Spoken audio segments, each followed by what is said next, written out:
예, 제2부 성령을 교회 견인 로마서로부터 유다서까지 아마 앞에서 전부 설명이 되어졌기 때문에 그 다음에 183쪽 제1장 교회의 속죄 사역으로 견인 로마서로부터 갈라디아서까지, 그 다음에 제1절 하나님의 의에 대한 증거 로마서에 대한 이야기입니다. 로마서의 전체 내용은 성령께서 세우신 교회를 하나님의 의에 대한 증거로 사역을 통해 견인하시는 복음 증거 내용이다. 성령께서 하나님의 의에 대한 증거 사역을 통해 교회를 견인하시는 섭리에 의해 예수가 그리스도이심을 택한 백성에 계시하시려고 사도를 통해 하나님의 뜻인 복음과 하나님의 의의 언약과 하나님의 의의 성취 그리고 하나님의 의의 실제의 내용을 증거하신다.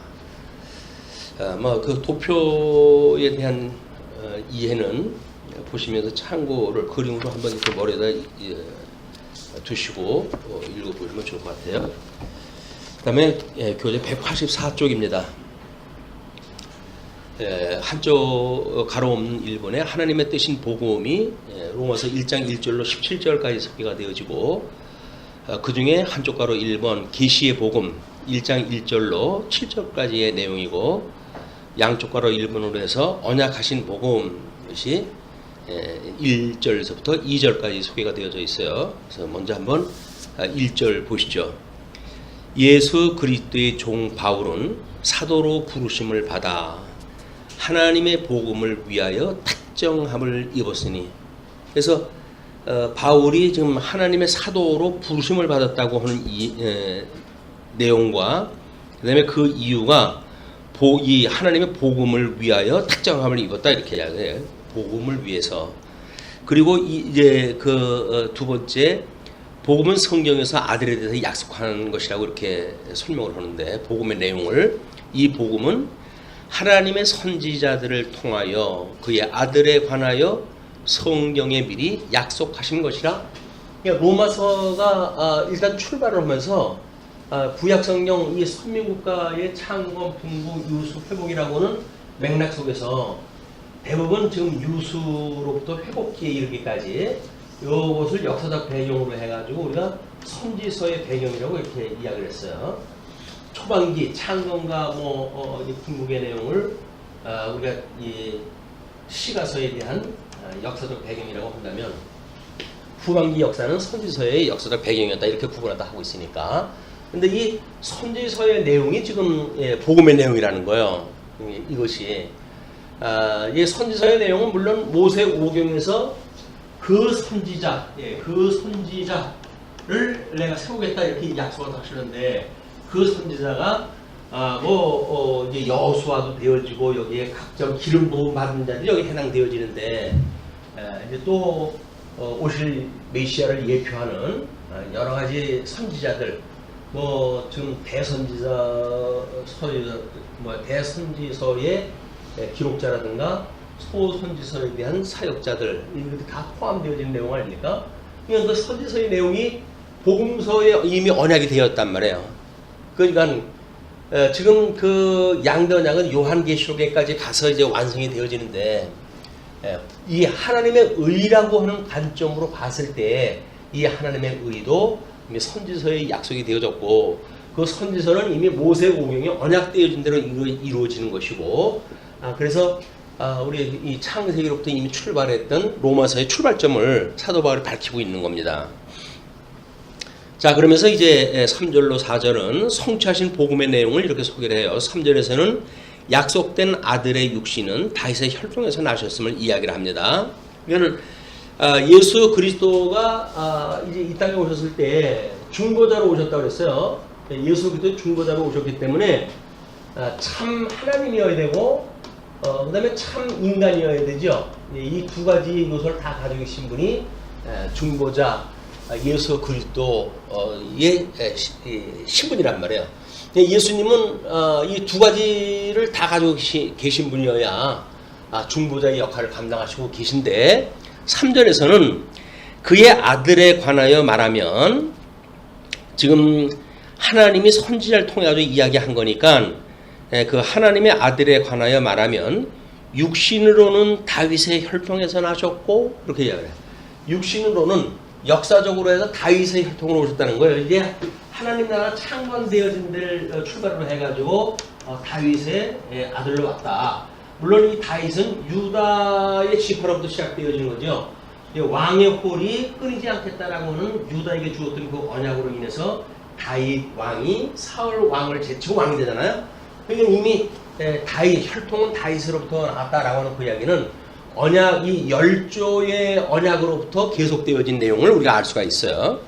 뿐만 아니라 4절에서는 영으로는 하나님의 아들로 인정된 예수 그리스도임을 증거를 갖다 하는데 성결의 영으로는 그래서 이게 육신으로는 하는 어구와 그러면 성결의 영으로는 어구가 두 가지가 대칭되어지는 구조예요. 이거는 육신으로라고 하는 그런 그 이야기는 참 인간에 대한 거를 설명을 하기도 하고 그리고 참 하나님에 대한 이야기를 이야기할 때는 성결의 영으로는 죽은 자들 가운데서 부활하사 능력으로 하나님의 아들로 선포되셨으니 이 능력으로 죽은 자 가운데서 역사 이래 그런 그 사례가 없었는데 하나님께서는 음부가 사망이 그를 잡아둘 수가 없기 때문에 사망 권세를 이기시고 부활하도록 우리 주님께서 하나님께서 살려주셨다.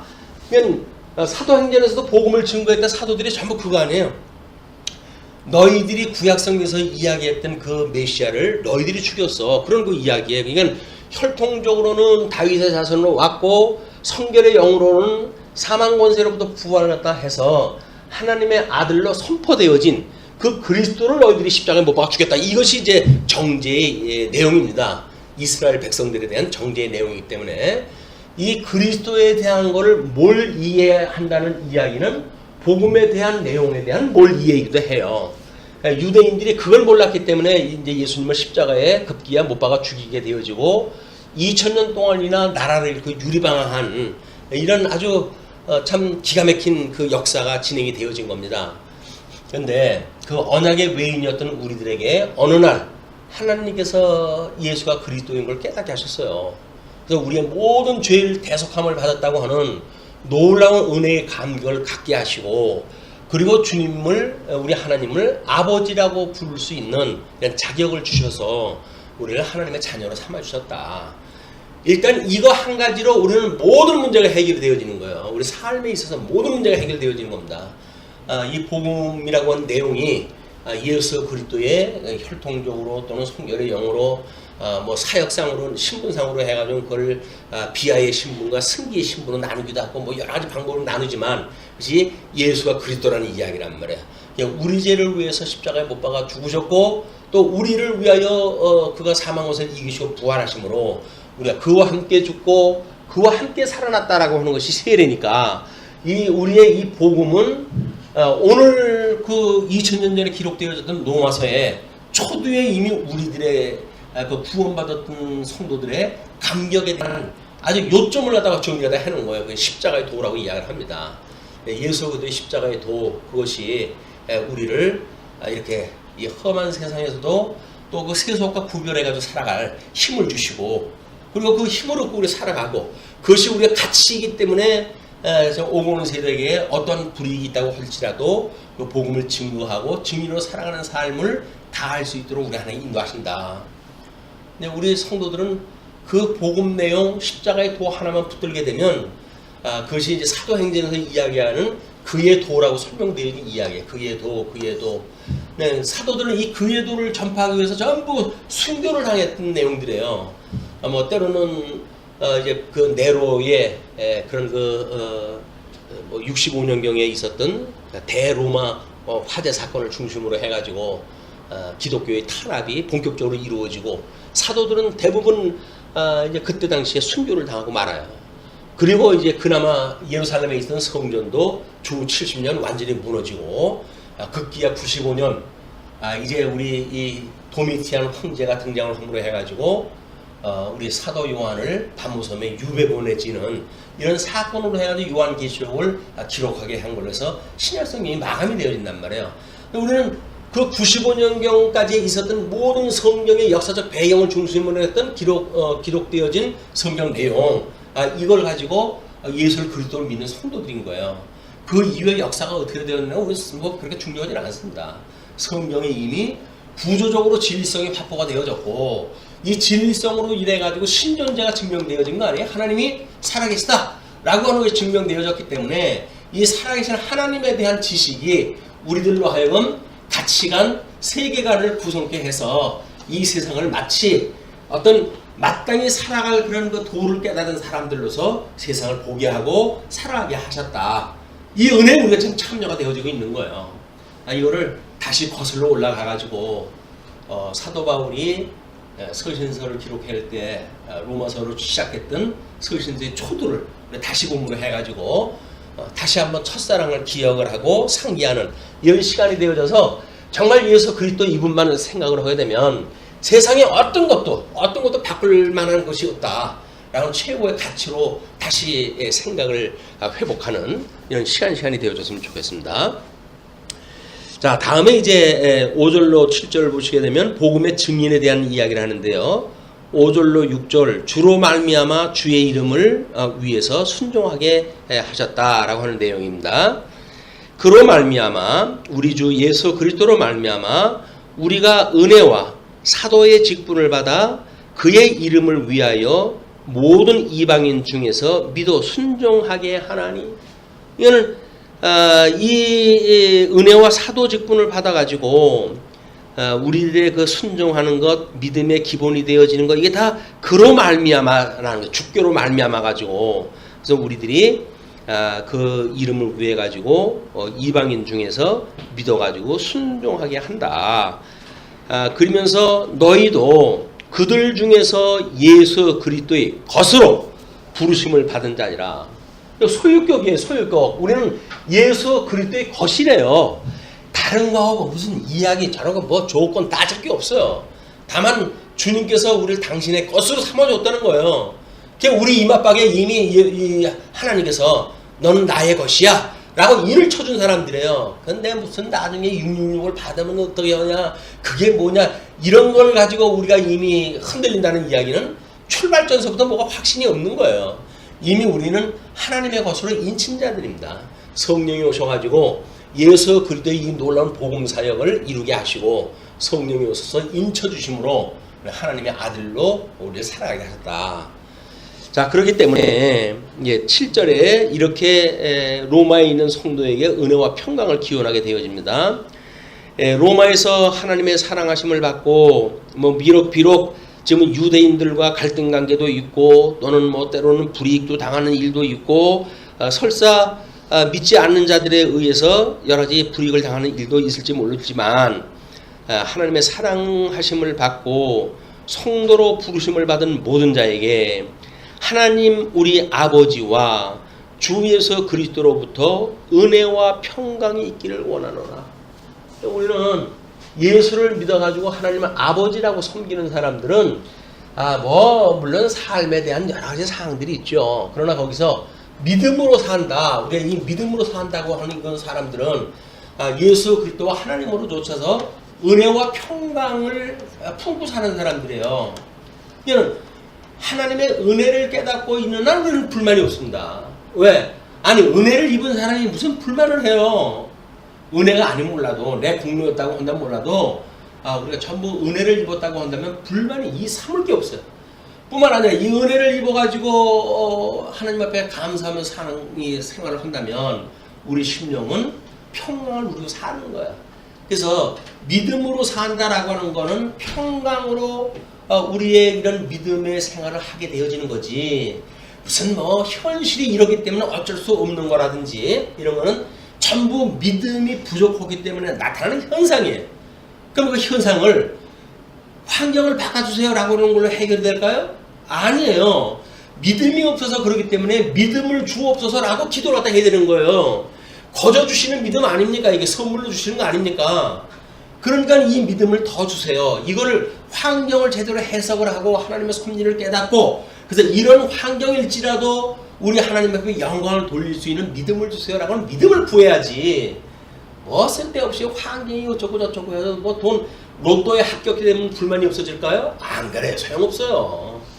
그걸로 해가지고 배나 이제 저주에 우리 뭐 살게 되어지는 사람들이 보통 로또에 합격했던 사람들의 종말이에요. 이렇게 어떤 그냥 우리가 노동도 안 하고 얻어지는 재물에 대한 거 자꾸 넘보면 안 돼요. 이게 그냥 하나님의 은혜로 살아간다라고 생각이 들어서 심령의 평강을 누리고 살게 되면 이 평강이 이게 우리 심리적인 상태 아닙니까? 심리적인 상태. 이게 하나님의 나라가 이런 거예요. 이런 걸 평강을 누리고 사는 상태예요. 아픔도 없고 고통도 없고 눈물도 없고 이런 것인데 그걸 우리가 지금은 육신을 가지고 있기 때문에 말할 수 없는 그런 그 불합리한 속에 살아가잖아요. 그러나 우리의 이 믿음만큼은 그런 육체적인 모든 것들을 뛰어넘어 가지고 이거를 재해석하고 하나님의 섭리로 깨닫고 믿어져서 하나님을 의지하면서 평강을 누리고 살아가는 것이다. 뭐 현실 속에서 이러고 저러고 하는 것이 뭐 필요하죠. 믿음의 수준을 따라가지고 은사를 따라가지고 가장 사람들의 어떤 질적 상황이 다르기 때문에 믿음의 상황이 다르기 때문에 뭐 요구가 있을 수 있어요. 그러나 그렇기 때문에 주님의 몸된 교회에서는 믿음의 분량을 따라가지고 신앙의 양심을 지키기 위해 가지고 결국 이게 모든 걸 회의를 통해서 하게 되어지는 거예요. 이 회의. 이 회의라고 하는 것이 없으면 이 회의라고 하는 것이 없으면 성도들의 믿음의 이 양심의 자유를 누릴 수가 없어요. 왜? 강력 환자가 자기가 성경 본게 오는 거야. 그러니까 이대로 해. 라고 해가지고 살아간다고 한다면 그러면 그건 독재지요. 회의를 통해서 되어진다는 이야기는 철저하게 우리의 믿음의 분량에 따라가지고 자기 양심의 수준에 거의 꺼리낌이 없이 나는 이렇게 하는 게 좋겠어요. 라고 말했을 때 믿음이 큰 자가 봤을 때 믿음이 적은 사람은 저렇게 생각할 수가 있겠구나. 라고 하면 수의조절로 갖다 해야지요. 그렇지 어떻게 구성원들의 숫자에 의해서 결의가 되어지는가 라는 이야기예요. 이 하나님이 정해주시는 분량들에 이게 뭐 성경에서 명제적으로 이렇게 살라고 그랬으니까 그래 사는 게 맞습니다. 라고 말한다는 이야기는 양심의 어떤 그런 자유를 누릴 수가 없는 거예요. 그러니까 율법주의다 이렇게 이야기를 하는 겁니다. 교조주의, 율법주의 라고 하는 사람들은 어떤 잣대에 의해 가지고 살아가는 걸 주잖아요. 이 잣대에 의해 가지고. 근데 우리 잣대가 거기까지 믿음이 잘하지 못하는데 그렇게 살아가라고 한다면 억눌리고 살아갈 수밖에 없어요. 종처럼. 우리 복음은 그런 게 아니다. 율법은 이것이 획일적으로 되어져 있기 때문에 그러지 않으면 안 됐어요. 그러나 복음을 깨닫고 보니까 이것이 우리가 그렇게 살아가라는 이야기가 아니라 우리를 믿음으로 온전케 하시는 주님께서 지금 이 상황을 해석을 하고 그리고 이거를 우리 주님 앞에 믿음을 구하고 그리고 하나님의 기뻐하시는 뜻을 따라가면서 영적 예배를 드리면서 살아가라고 하는 이야기로구나 라고 하는 걸 이해를 해야 되는데 여기서 뭔가 상황이 자기 상황에 맞지 않으면 안 된다고 이야기를 하게 되면 그러면 육체의 어떤 수준이 다 다른 사람들이 어떻게 살겠어요? 다 소용없는 일이에요. 믿음의 수준을 따라가지고 회의를 하다 통해가지고 이건 약속을 했으니까 그럼 나는 믿음의 수준이 이거밖에 안 된다. 그러냐? 그러면 이거 수준을 어떻게 너가 원하는 건 뭐냐? 난 이렇게 했으면 좋겠다. 그러냐? 네, 우리 성경에 보니까 하나님의 기뻐하시는 뜻은 이건데 네가 그렇다고 한다면 우리 최소한도 우리들이 이 회의를 통해 가지고 수준을 요걸로 정하자 라고 이야기했을 때 그게 이 사람은 양심에 거리낌이 없잖아요. 그러니까 자기 믿음의 수준만큼 하는 거니까. 또 믿음이 큰 사람은 믿음이 어린 사람이 이걸 하향 조정했다고 해가지고 문제가 되나요? 아닌 거예요. 이 사람에 대하여 오히려 사랑의 수고를 갖다 해가고 그래서 동반 믿음의 상승을 기대할 수 있게 되어지는 게 복음의 역사입니다. 이 복음의 이 너무 신사적인 이런 그 복음을 우리가 이해를 못한다고 한다면 완전히 복음을 모르는 사람들, 율법주의자들 아래서 살아가는 것처럼 막 그런 걸 해가지고 각자 다른 기준을 내세워가지고 내 기준은 이거야. 이거대로 안 살아? 그럼 나하고 한번 싸워야지. 뭐 이렇게 해결되어진 이걸로 그렇게 되는데 그걸 해결이 안 된다니까요. 믿음의 수준에 의해서 그냥 살아가도록 되어져 있어요. 그러니까 이는 모든 건 회의를 통해서 결의가 되어지는 거예요. 이 일은 어떻게 하면 좋을까요? 이 일은 이렇게 하는 게 좋겠어요. 그럼 그렇게 할까요? 자, 그럼 그렇게 합니다. 라고 결의가 됐으면 그 결의대로 하는 거예요. 그러다가 뭐 꼭 그래야 돼? 물론 보고만 해서 우리가 이러기도 하고 저러기도 할 수가 있어요. 그러나 약속을 못 틀어옵니까? 그렇게 틀어버릴 약속이라고 한다면 이 약속으로 되었다고 하니까 뭐 좀 번거로운 일이 있다고 하더라도 믿음의 어린 자가 그 정도를 원하고 뭐 믿음의 우리 구성원들이 그렇게 한다고 한다면 우리는 10번 양보해가지고 그렇게 하는 거예요. 거기서 무슨 합리가 나오고 무슨 효율이 나오고 거기서 꼭 그래야 되느냐라고는 당의를 갖다 주장 갖다 해가지고 일권 회의에서 결의되어진 걸 무산시켜버리고 그리고 어떤 한 사람이 주관을 갖다 해가지고 이 일을 끌어가 나간다고 한다면 다른 사람은 이 주관자에 의해 가지고 양심이 눌림을 받잖아요. 그게 주관하는 자세를 취하지 말라는 거예요. 다 각자 그런 믿음의 수준에 맞춰가지고 이렇다 해라. 이 심령의 평강을 누리는 가장 기본적인 페이스입니다. 이게 주님의 몸된 교회에서 우리가 뭐 내일도 아닌데 주의 이름을 위해 가지고 주님의 몸된 교회를 딱 하면서 아주 화낼 일이 뭐가 있어요. 이것이 이런 하나님의 뜻대로 안 되어질 때 이런 그 불상사가 일어난다. 이건 어쩔 수가 없어요. 이제 이런 걸 통해 가지고 하나님께서는 백성들을 나누기도 하고 뭐 분산키도 하고 그래가지고 결국은 하나님의 그 나라를 온전하게 이루어 가시는 도구로 삼는 방편이기 때문에 그렇습니다. 자, 이제 한쪽가로 2번 증인의 복음에 대한 이야기죠. 1장 8절로 17절까지인데 먼저 양쪽가로 1번 전도의 소원 8절로부터 15절까지인데 8절로 10절은 로마 교회에 복음을 전할 수 있는 기회를 위한 기도랍니다. 뭐 우리들의 기도일 수도 있어요. 자, 8절부터 보시게 되면 먼저 내가 예수 그리스도로 말미암아 너희 모든 사람에 관하여 내 하나님께 감사함은 너희 믿음이 온 세상에 전파됨이로다. 뭐 현상으로 하는 갈등도 있고 그랬어요. 그러나 주 안에 있기 때문에 이러기도 하고 저런 일도 나타나니까 이제 너희들한테 내가 이런 모든 사람에 관해서 하나님께 그래도 감사하고 있다. 왜? 너희 믿음이 온 세상에 전파됩니다. 예. 어떤 그런 뭐 이국 땅에 가가지고 살아가는 사람들이 얼마나 불편한 점이 많겠어요. 그럼에도 불구하고 복음을 위해서 주님의 몸된 교회를 섬기며 살아간다고 하는 그 일 자체만 가지고도 이게 칭찬거리인 거예요. 칭찬거리. 여기서 뭐 뭐도 못한다고 해가지고 욱박지르고 이렇게 한다는 이야기는 한마디로 복음의 원리를 모르는 거예요. 복음의 안에 있다고 하는 사람들은 진리를 알고 있는 사람인데 자유를 누리는 사람들이에요. 진리를 알지니 진리가 너희를 자유롭게 한다고 그랬으니까 자유롭게 신앙생활을 해갈 수 있는 넉넉한 우리들의 마음이 복음으로부터 이제 나오게 되어지는 겁니다.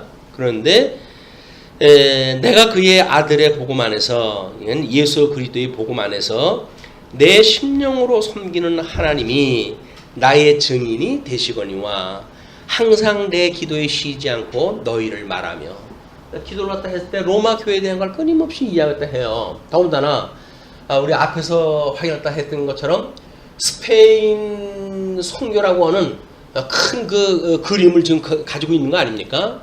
그렇기 때문에 교두보를 삼아가지고 지금 유럽 일대의 복음화를 꿈꾸고 있는 바울로서는 로마에 대한 교회 기도를 왜 안 하겠어요? 자기의 거점이고 자기의 동역을 갖다 해가야 될 그런 그 일이고 있기 때문에 더 아주 중심 어린 기도를 갖다 했다고 보여집니다. 또 그렇기 때문에 어떻게 하든지 이제 하나님의 뜻 안에서 너희에게로 나아갈 좋은 길 얻기를 구하노라. 사도 바울의 이 폭넓은 기도의 의미가 실로 놀랍지 않습니까? 지금 너희에게로 나아갈 길을 갖다 구하는 거예요. 근데 그것이 어떻게 하든지 하나님의 뜻 안에서 좋은 길을 갖다 얻기를 구한다는 거예요. 근데 이 기도가 어떻게 이루어지죠? 3차 전도여행 끝나고 이 로마로 끌려갈 때 종의 모습으로 이 죄인의 모습으로 끌려가지 않습니까? 이게 하나님이 보신 좋은 길이에요. 근데 그걸 인간적인 방법으로 해가지고 뭐 세단 차고 갔으면 좋을까요? 아니에요. 그 배가 파손되어지는 가운데에 죽음의 그런 그 사선을 넘어가지고 하나님의 도우심을 확인하고 깨닫고 그러면서 로마에 도착하는 모습을 볼 때 하나님의 좋으신 길을 구하느냐 아니면 우리가 좋은 걸 구하는가에 대한 문제는 별개의 문제예요. 대부분 성도들은 우리들의 좋은 길을 구해요. 우리들, 내 생각, 내가 좋아하는 것. 하나님하고 무상을 써 이게. 예, 우리는 이렇게 심령의 평강을 누린다는 이야기는 그런 기도를 갖다 했을 때 만약에 사도 바울이 지금 죄수의 몸으로 끌려가요. 그럼 사도 바울은 하나님의 뜻을 따라서 하나님의 그 좋은 길을 주세요라고 하는 방법을 기도를 갖다 했으니까 지금 죄인의 모습으로 끌려갈 때 그게 누구의 뜻대로 되어진 거예요? 예수님의 뜻대로 되어진 거죠. 그러니까 하나님의 보시기에 좋은 길이죠. 라고 하니까 그거에 심령의 평강을 놓칠 수가 없는 거예요. 근데 그렇지가 않으면 이제 자기 뜻대로 안 됐다고 해가지고 뭐 내가 예수를 믿나 봐라 뭐 어쩌고저쩌고 해가지고 하나님을 겁박을 하고 그렇게 되어지는데 그건 잘못되어져 있는 신관에 대한 문제다. 자, 그리고 11절서부터 13절 신령한 은사를 나눔으로써 열매를 맺고자 하고자 합니다. 그래서 내가 너희 보기를 간절히 원하는 것은 어떤 신령한 은사를 너희에게 나누어 주어 너희를 경고하게 하려 함이니 이는 곧 내가 너희 가운데서 너희와 나의 믿음으로 말미암아 피차 아니함을 얻으려 함이라. 이거는 지금 사도 바울이 간절히 원하는 것이 있어요. 그거는 신령한 은사. 뭐 고린도서에서 사도 바울이 제일 좋은 그 신령한 은사를 이야기할 때 이걸 사랑이라고 이렇게 이야기를 했죠. 그런 것들을 너희한테 나눠 주어가지고 그 제일 큰 은사를 나눠 줌으로 해가지고 너를 경고하게 합니다. 그 까닭이 뭐냐면 곧 내가 너희 가운데서 너희와 나의 믿음으로 말미암아 피차 아니함을 얻으려 함이라. 사도 바울이 이런 위로의 편지를 갖다 쓸 때 사도 바울의 믿음은 상당히 사도의 직분이니까 믿음이 클 거예요. 로마 교회의 그 믿음의 수준을 사도 바울은 뭐 인정을 하는 겁니다. 그걸 인정을 하기 때문에 이 로마에 있는 사람들의 믿음 또 내가 가지고 있는 믿음 이것이 피차 위로가 되어진다는 거예요. 아까도 이제 그런 이야기를 했잖아요. 너희들한테 너희의 그런 그 소문이 온 천하에 전파되어짐으로 내가 인하여 기쁘다라고 하는 이야기는 이들의 믿음의 이야기가 뭐 좋은 걸로 지금 이게 소개되어지는 게 아니잖아요. 한쪽에서는 뭐 유대인 기독교인과 이방인 기독교인과의 투닥거리고 싸움도 일어나고 이런 가운데 있지만 이것이 그리스도 안에 있기 때문에 나타나는 현상이라. 사도 바울은 이 사람의 믿음을 인정해 준 거예요. 이 믿음을 인정을 갖다 안 해주면 그럼 자기만 독불장군으로 내 수준에 맞추지 않으면 뭐 안 된다고 이렇게 할 거 아닙니까? 아니다. 로마 교회의 미숙한 믿음이라 할지라도 사도 바울은 그걸 인정을 했고 그걸로 인해 가지고 오히려 피차 아니함을 얻으려 한다. 피차. 뭐 성경에서 그런 그 구절이 많아요. 피차 가르치라는 이야기나 피차 아니함을 받는다거나 이런 그 이야기는 믿음이 큰 자와 작은 자라고는 상대적 개념이 아니라 이것이 하나의 이게 유기체라고 하는 입장에서 봤을 때는 하나예요. 하나. 큰 자와 작은 자가 뭉쳐져 있는 것이 하나라고요. 이거를 그런 유기체성을 빼버리게 되면 큰 자와 작은 자가 이분법으로 나뉠 수밖에 없잖아요. 뭐 큰 자가 뭐 왕노릇하고 작은 자들을 위해서 군림하고 이런 그 웃기는 교회가 되어지고 마는 겁니다. 자, 이제 그렇게 해서 13절에 이렇게 해야죠. 형제들아 내가 여러 번 너희에게 가고자 한 것을 너희가 모르기를 원하지 아니하노니 시도를 몇 번이나 했어요. 그런데 너희들이 그걸 모르기를 내가 원치 않는다. 알아줬으면 좋겠다. 왜? 이는 너희 중에서도 다른 이방인 중에서와 같이 열매를 맺게 하려 함이로되 지금까지 길이 막혔도다. 자, 아까는 믿음으로 피차 믿음으로 아니함을 받는다까지 이야기가 됐어요. 그러나 다른 이방인 중에서와 같이 열매를 맺게 하려 함이로다. 로마가 지금 로마 교회 안에서만 지금 이런 뭐 어떤 그 갈등 구조를 가지고 살아가는 거 있지만 그 로마 교회로부터 다른 이방인들 교회처럼 우리 뭐 1차 전도 여행, 2차 전도 여행, 3차 전도 여행을 통해 가지고 끊임없이 복음이 확산되어지는 게 확인되어졌던 거 아닙니까? 그것처럼 너희도 그랬으면 좋겠다. 그런 그 이야기예요. 아마 우리 교회에 대한 이야기인지도 모르죠. 너희들끼리만 좋다고 생각하지 말고 복음이 다른 이방인들 교회처럼 열매가 맺었으면 좋겠다. 그런 이야기예요. 그런데 지금까지 길이 막혔도다. 하나님이 그 길을 막았어요. 그건 막은 것도 하나님이 막으신 거예요. 근데 우리는 뭐 되면은 하나님의 뜻이고 안 되면 마귀 뜻이라고 이렇게 이해하는데 그렇지는 않습니다. 물론 막은 것이 전부 마귀의 어떤 그 역사를 통해 가지고 뭐 때로는 다른 일로 이제 하지 않으면 안 되는 그런 상황을 둬 가지고 안 갈 수도 있죠. 그러나 그것조차도 하나님께서 그걸 막으신 거다. 이렇게 이제 해석을 하는 겁니다. 자, 그런 일을 물론 하나님께서 이제 뭐 그런 부리는 영들에 의해서 때로는 반대를 받기도 하고 또는 시간도 조절을 하고 뭐 이렇게 되어지는 거니까 14절로 15절 사도 바울의 빚진 자로서 복음 전하기를 원한다고 이렇게 이야기를 합니다.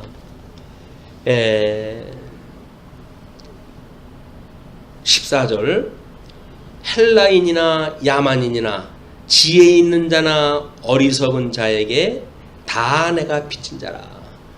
헬라인이나 야만인이나 그 이야기는 헬라인은 헬라어를 쓸 수 있는 뭐 그런 그 문화권에 있는 사람들이고 야만인이라고 하는 사람들은 헬라어를 쓰지 않는 사람들을 보통 지칭하다 하는 거죠. 지혜 있는 자나 어리석은 자에게 내가 다 빚진 자다. 자기를 그렇게 신앙 고백을 갖다 해요. 그러므로 나는 할 수 있는 대로 로마에 있는 너희에게도 복음 전하기를 원하노라. 사도 바울이 복음을 증거하다가 예수 믿는 사람들을 압박을 하고 압제하고 스데반 집사가 죽는 거에 가표를 던지고 이렇게 해가지고 기독교를 박해하던 자 아닙니까? 그러니까 다른 사람들이 지금 복음을 생명을 내자고 복음을 증거하는데 그걸 방해하다 했으니까 자기는 그거에 대한 채무감을 갖고 있는 거예요. 그렇기 때문에 할 수만 있으면 내가 로마에 있는 너희에게도 복음 전하기를 원한다. 아주 목숨 걸고 이 일을 다 합니다. 다음에 16절로 17절까지 복음의 개요를 설명을 해요. 1장 16절 복음은 믿는 자에게 구원을 주시는 하나님의 능력이라고 이렇게 이야기를 합니다. 내가 복음을 부끄러워하지 아니하노니 이것이 너희에게 전하기를 원하는 복음이에요. 그렇기 때문에 부끄러워하지 아니하노니 이 복음은 모든 믿는 자에게 구원을 주시는 하나님의 능력이 됨이라. 먼저는 유대인에게요 그리고 헬라인에게로다. 이것이 지금 뭐 헬라인이나 야만이나 지혜 있는 자나 어리석은 자에게 빚진 자이기 때문에 복음 전하기를 원하는 사람이고 그렇기 때문에 지금 그 복음은 믿는 자에게 하나님께 주신 능력이니까. 그러나 우리 예수님이 부활하실 때 약속했던 것처럼 예루살렘과 온 유대와 사마리아와 땅까지 이르러 복음의 증인이 되어진다고 했기 때문에 먼저는 유대인에게요 그리고 헬라인에게다. 그렇게 이야기를 하죠. 그 다음에 17절 상반절에 복음은 하나님의 의로 믿음으로 믿음에 이르게 한다고 합니다. 복음에는 하나님의 의가 나타나서 이거 지금 로마에게 전하는 복음이에요. 그 의가 나타나서 믿음으로 믿음에 이르게 하나니 얘는 지금 믿음으로 믿음에 이르게 한다는 거예요. 복음. 자, 우리 하나님의 말씀, 이 하나님의 그 말씀이 지금 로마 교회에 내가 너희들에게 전해질 복음인데 그 복음에는 하나님의 의가 나타난다 그 이야기예요. 복음이라고 하는 그 이야기는 하나님의 의가 나타나야 돼요. 하나님의 복음이라고 하는 이야기는 뭐죠? 복된 소식이에요. 복된 소식. 이 복된 소식이라고 하는 것은 양대 언약이 상실되어졌던 양대 언약을 회복한다는 이야기니까 저주받았던 사람들이 다시 복에 지금 참여가 되어지는 거니까 이 복음에는 필시 하나님의 의가 나타나야 돼요. 하나님의 의가 나타나야 된다. 그렇죠? 복음에는 하나님의 의가 나타나서 믿음으로 믿음에 이르게 한다. 하나님의 이 복음이라고 하는 것은 이렇게 아담 때로부터의 역사를 거슬러서 우리가 복음을 깨달았을 때 구약 성경에 아담이 상실했던 그 복음 이거를 둘째 아담이신 예수님을 통해서 이루시는구나 라고는 이런 복음의 그런 큰 그림을 우리가 찾게 되어지잖아요. 그러니까 구약 성경을 무시한 믿음이라고는 있을 수가 없어요. 그러니까 우리가 때로는 이제 예수천당 불신지옥이라고 해가지고 이야기를 하는데 그거는 확실한 믿음의 근거가 되지 못합니다. 그래서 성경에서 우리가 구원의 빈 것을 얻으려고 한다면 구약성에서 언약되어진 믿음. 그것도 이제 복음의 그림자적으로 설명되어진 거니까. 그래서 언약되어진 그 믿음을 믿는 믿음에서 성취되어진 믿음에 이르게 되어진다는 거예요. 그러니까 언약대로 이루시는 이 언약 성취사적 입장에서의 복음의 능력은 막강한 겁니다. 지금 우리가 그 복음의 진수를 누리고 있는 거예요. 복음의 그림자로 보여줬던 거, 약속되어졌던 그 복음을 믿는 그런 믿음이 예수님으로 와가지고 실체적으로 이루어졌군요 라고 하는 걸 믿으니까 이 믿음은 누구도 무너뜨릴 수가 없어요. 구약성경, 신약성경 다 무너뜨리기 전에는 우리의 믿음을 어떻게 할 수가 없습니다. 우리는 이런 믿음의 진수를 누리고 있는 자이기 때문에 적어도 믿음이 가지고 있는 건 뭐라고요? 우리가 그것이 하나님의 은혜로부터 우리 예수 그리스도로조차 하나님과 예수 그리스도로조차 은혜와 평강이 항상 있을지어다. 우리가 복음의 진수를 누리고 산다고 한다면 이걸 우리의 바로미터로 삼아야 돼요. 내가 만약에 평강을 잃어버렸다고 한다면 내가 복음 놓치고 있네 라고 바로 작동이 돼야 되는데 기계가 잘 작동이 안 되게 되면 속이 끓어넘친데도 불구하고 복음 생각이 안 나는 거예요. 우리가 이 평강을 놓치게 되어지게 되면 내가 왜 이렇게 마음에 평안이 없지? 분명히 은혜를 잊어버리고 있는 거예요. 은혜를 잊어버리고 있다는 건 뭐예요? 죽었던 나를 살리셨다는 주님을 잊어버리고 있는 거예요. 그러니까 은혜를 잊어버리고 있죠. 그 은혜를 잊어버리니까는 세상의 현상을 놓고 내가 아주 세상에 가장 불행한 사람처럼 생각이 들고 이렇게 되어지는 거예요. 근데 그렇지는 않습니다. 죽었던 나를 살리셨는데 뭐가 불행해요. 불행하기는 이미 은혜를 한없는 은혜를 잊고 사는 사람들인데 그 은혜를 놓치고 있기 때문에 그렇기 때문에 우리 하나님 앞에 믿음을 더하소서라고 늘 기도를 하다 해야 된다. 우리가 일용할 양식을 주시옵고 우리가 우리에게 죄진 자를 사하는 것처럼 우리를 사해 주세요. 우리 용서를 받았다고 하는 그런 걸로 인해서 은혜를 깨닫게 되어지고 그러니 우리로 하여금 시험에 들게 하지 마시고 악에서 구원해 주세요. 심령의 평강 빼앗지 않도록 해주세요 라고 하는 것이 끊임없이 우리의 기도의 내용이다. 자, 그러면서 이제 그 하반절 이야기입니다. 복음은 약속대로 믿음으로 말미암아 사는 것이라고 이렇게 이야기를 하죠. 기록된 바 오직 의인은 믿음으로 말미암아 살리라 한 것 같다. 우리가 의인이 된 건 이제 예수 그리스도의 의로 칭의인이 되어졌다는 거예요. 칭의인이 되어졌기 때문에 믿음으로 산다는 것이 뭔가, 칭의인이 사는 믿음으로 산다는 이거 개념이 뭔가 그 이야기예요. 이것이 믿음으로 산다라고 하는 그런 그 이야기는 의롭다고 칭해졌기 때문에 내가 의로워진 척 하면 안 돼요. 내가 예수님을 믿기 때문에 뭐가 의로워, 내가 지혜로워, 내가 잘났어 이렇게 살면 안 되는 거예요. 다만 나는 죄인 중에 죄인이고 괴수의 죄인의 괴수인데 우리 하나님께서 다만 의롭다고 칭해 주실 뿐이에요. 이 칭함을 받은 사람이 하나님께서 이 칭함을 받는 걸 언제 취소할지를 어떻게 압니까? 그냥 의롭다고 칭해 주신 것만 가지고도 감사한 믿음을 가지고 사는 거예요. 우리 하나님께서 오늘 의롭다고 칭해 주셨다고 하는 그 은혜가 이게 실질적으로 의로워진 것이 아니라 하나님께서 그냥 의롭게 칭해 주시는 거니까 그 칭의의 은혜를 잊어버리지 않도록 하나님 앞에 구하면서 사는 것, 이것이 우리를 늘 경성하게 만들어 가는 겁니다. 내가 의롭다고 생각이 들어야 무슨 그 잘난 척을 하지. 끊임없이 나는 여전히 죄인인데 그럼에도 불구하고 우리 주님께서 이 믿음에 이르게 하시는 분이니까 나로 하여금 예수님을 처음에 우리의 신앙 고백했듯이 죽었던 우리를 살리시는 하나님께서 여전히 우리를 시험에 들게 하지 마시고 악에서 구원하다 해주세요 라고 하는 믿음을 가지고 살아가게 하신다. 이 믿음이 세상이 감당할 수 없는 믿음이 됐으면 좋겠어요.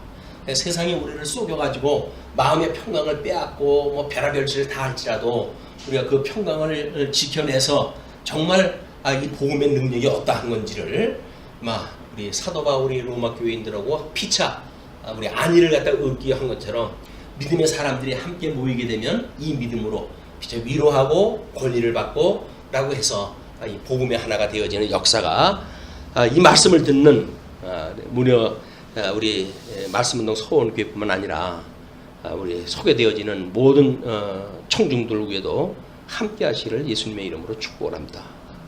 기도하시죠.